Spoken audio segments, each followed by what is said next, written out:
இன்று ரமலான் பண்டிகையை முன்னிட்டு ரமலான் கொண்டாடும் இஸ்லாமிய சொந்தங்கள் அனைவருக்கும் வாழ்த்துக்களை தெரிவித்து தமிழக வாழ்வுரிமை கட்சி தலைவர் வேல்முருகன் அறிக்கை ஒன்றை வெளியிட்டுள்ளார். அதில் அவர் குறிப்பிட்டதாவது, மனிதநேயத்தையும் சமத்துவத்தையும் கொள்கையாக கொண்ட நபிகள் நாயகத்தின் போராட்டங்களிலிருந்தும் வாழ்விலிருந்தும் ஊக்கம் பெறுக. கடந்த 11 ஆண்டு கால மோடியின் ஆட்சியில் இஸ்லாமியர்கள் மீதான RSS பாஜக பாசிச கும்பலின் தாக்குதல்களும் வன்முறைகளும் எண்ணற்றவை. அம்மக்களின் துயரங்களோ சொல்லிலடங்காதவை. இஸ்லாமியர்கள் பாகிஸ்தானுக்கு செல்ல வேண்டும், இஸ்லாமியர்களை இனப்படுகொலை செய்ய வேண்டும் என காவி பயங்கரவாதிகள் வெளிப்படையாக மதவெறியை கக்கி வருகின்றனர். இஸ்லாமியர்களை மனிதர்களாகவே நடத்தக்கூடாது என்று வெறுப்பை தொடர்ந்து உமிழ்ந்து வருகின்றனர். திட்டமிட்டு அவர்களை ஒடுக்கி வருகின்றனர். இந்திய அரசியலமைப்பு சட்டத்தை மீறி காஷ்மீர் 370 பிரிவு நீக்கம், ஹிஜாப் அணிய தடை, CAA, வக்ஃப் வாரிய சட்ட மசோதா திருத்தம் உள்ளிட்ட சட்டங்களின் மூலம் இஸ்லாமியர்களை 3ஆம் தர குடிமக்களாக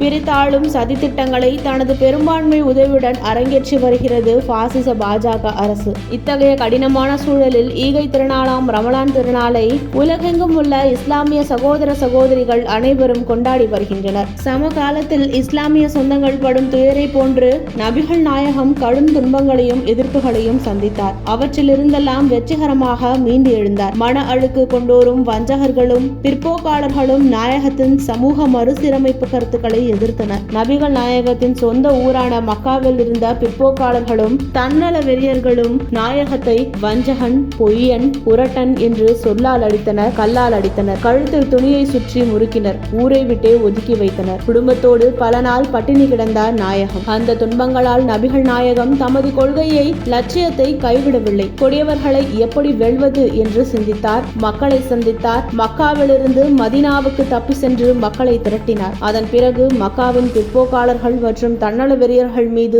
போர் தொடுத்தார் நாயகம். பதுரு, உகுது, அகல் என முப்பெரும் போர்களை நடத்தி அவற்றில் வெற்றி கண்டார். இறுதியில் எதிர்ப்பு எதுவுமின்றி மக்காவை கைப்பற்றினார் நாயகம். அதன் பின் மக்கள் அறம் சார்ந்து நல்வாழ்வு வாழ்வதற்கான கருத்துக்களை, கட்டளைகளை வழங்கினார். பிற்போக்காளர்கள் நபிகள் நாயகத்தின் இளமை பருவத்தில் மக்காவில் இருந்தது போலவே இன்றும் இருக்கிறார்கள் என்பதற்கான சான்றாகத்தான் இந்திய ஒன்றியத்தில் பாஜக, RSS உள்ளிட்ட காவி கும்பல் மத அடிப்படையில் கொலைகளை நடத்தி வருகின்றன. எனவே இஸ்லாமிய சொந்தங்கள் அனைவரும் காவி கும்பல்கள் நடத்தி வரும் வன்முறையாட்டங்களால் துவண்டு விடாமல் நபிகள் நாயகத்தின் போராட்டங்களிலிருந்தும் வாழ்விலிருந்தும் ஊக்கம் பெற வேண்டும், தங்கள் லட்சியத்தை நிலைநாட்ட முன்னேற வேண்டும் என்று தமிழக வாழ்வுரிமை கட்சி கேட்டுக்கொள்கிறது. மேலும் ரமலான் பெருநாளில் அனைவரது உள்ளங்களிலும் அன்பும் மகிழ்ச்சியும் சகோதரத்துவமும் பெருகுவதோடு உலகில் அமைதியும் சமாதானமும் தழைத்தோங்க வேண்டும் என கூறி இஸ்லாமிய சொந்தங்கள் அனைவருக்கும் தமிழக வாழ்வுரிமை கட்சியின் சார்பில்